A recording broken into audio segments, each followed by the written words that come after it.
आप देख रहे हैं सेवन न्यूज। मैं आपके साथ मोहम्मद सलमान जुनैदी। ಕರ್ನಾಟಕ ಚರಿತ್ರೆಯಲ್ಲಿಯೇ ನಡೆಯಲಾರದಂತಹ ಒಂದು ಕ್ರೌರ್ಯವಾದಂತಹ ಅಟ್ಟಹಾಸವನ್ನು ಮೆರೆದಿರ್ತಕ್ಕಂಥ ಇಟಿಗೆ ಬಟ್ಟಿಯ ಮಾಲೀಕನ ಕೃತ್ಯವನ್ನು ನಾನು ಟಿ ವಿಯಲ್ಲಿ ನೋಡಿ ತುಂಬ ನೊಂದ್ಕೊಂಡು ಹಲ್ಲೆಗೊಳಗಾಗಿರ್ತಕ್ಕಂತಹ ಗಾಯಾಳುಗಳನ್ನು ಮತ್ತು ಆ ಕಾರ್ಮಿಕರನ್ನು ಭೇಟಿ ಮಾಡಿ ಇವತ್ತು ಮಾತಾಡಿದ್ದೀವಿ.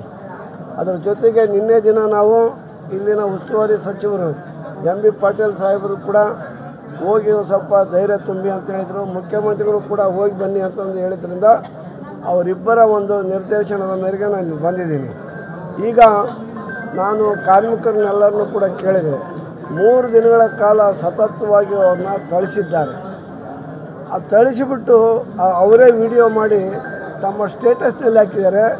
ಅವರು ಬಂಧು ಬಳಗದವ್ರಿಗೆ ಕಳಿಸಿದ್ದಾರೆ. ವಿಪರೀತ ಹಿಂಸೆ ಆಗಿದೆ. ಇಲ್ಲಿನ ಡಾಕ್ಟ್ರುಗಳು ಅವ್ರಿಗೆ ಚಿಕಿತ್ಸೆ ಕೊಡುವಲ್ಲಿ ಭಾಳ ಸಹಕಾರ ಮಾಡಿದ್ದಾರೆ. ಜಿಲ್ಲಾಡಳಿತನೂ ಕೂಡ ತಕ್ಷಣವೇ ಪೊಲೀಸ್ ವರಿಷ್ಠಾಧಿಕಾರಿಗಳು ಅಪರಾಧಿಗಳನ್ನು ಬಂಧಿಸುವಲ್ಲಿ ಕೂಡ ಯಶಸ್ವಿಯಾಗಿದ್ದಾರೆ. ಆ ಸರ್ಕಾರದಿಂದ ಮತ್ತು ಪೊಲೀಸ್ ಇಲಾಖೆಯಿಂದ ನ್ಯಾಯ ದೊರೆತಿದೆ. ಆದರೆ ಆ ಅಪರಾಧಿಗಳಿಗೇನಿದೆಯಲ್ಲ ಸರಿಯಾದ ಶಿಕ್ಷೆ ಆಗಬೇಕು.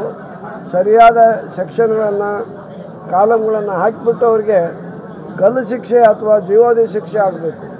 ಈ ರೀತಿ ನಾಳೆ ಈ ಒಂದು ಕೃತ್ಯವನ್ನು ಎಸಗಿರ್ತಕ್ಕಂಥ ದೃಶ್ಯದ ನೋಡಿ ಮತ್ತು ಇನ್ನೊಬ್ಬನ ಯಾವನಾದರೂ ಅನುಕರಣೆ ಮಾಡಬಾರ್ದು.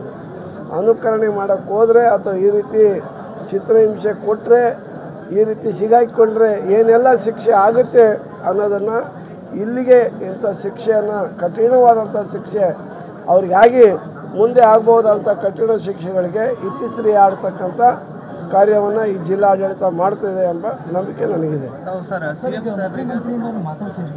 ಈಗ ಸಿ ಎಂ ಅವರು ನೊಂದ ಕಾರ್ಮಿಕರ ಜೊತೆಗೆ ಮಾತಾಡಿದ್ದಾರೆ. ಫೋನ್ನಲ್ಲೇ ಮಾತಾಡಿಸಿದ್ದೀನಿ.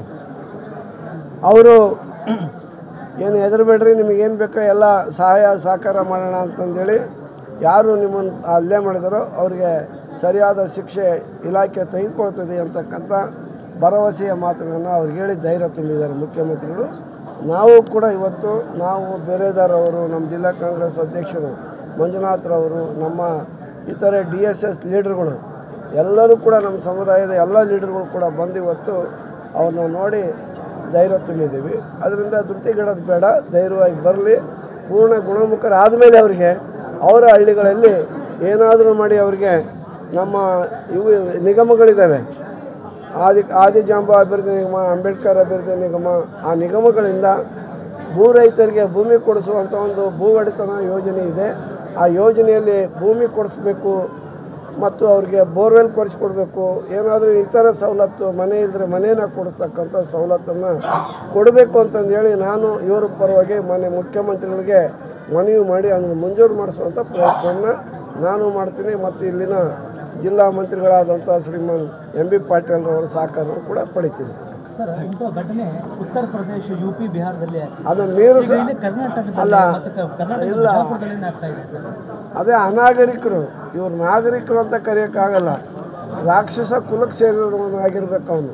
ಈ ಕೆಲಸ ಮಾಡ್ತಕ್ಕಂಥ ಮನುಷ್ಯನಾದನ್ನು ಮಾಡ್ತಕ್ಕಂಥದ್ದಲ್ಲ ಇದು. ಇವನು ಯಾವುದೋ ಒಂದು ಇದಕ್ಕೆ ಸೇರಿರ್ತಕ್ಕಂಥವ್ನು ಮಾಡಿದ್ದಾನೆ. ಅದನ್ನ ತೀವ್ರವಾಗಿ ಖಂಡಿಸ್ತಾ ಇದ್ದೀವಿ. ಇಡೀ ಎಲ್ಲ ಕಡೆಗೂ ಕೂಡ ಇದು ನಾಗರಿಕ ಸಮಾಜ ತಲೆ ತಗ್ಗಿಸುವಂಥ ಕೃತ್ಯ ಆಗಿದೆ. ಯಾರು ಸಪೋರ್ಟ್ ಕೊಟ್ಟರು, ಯಾರು ಸಪೋರ್ಟ್ ಇರೋ ಅವ್ರಿಗೆ ಗೊತ್ತಿಲ್ಲ. ಯಾರು ಕೊಡಲಾರರು, MLC ಆದವನ್ನ ಎಲ್ಲರೂ ಕೊಡೋದಂತ ಕೊಡಲ್ಲ. ಇದು ಅವ್ರಿಗೆ ಗೊತ್ತಾದಮೇಲೆ ನೋಡಿದ ಮೇಲೆ ಯಾರು ಕೂಡ ಸಪೋರ್ಟ್ ಕೊಡಲ್ಲ.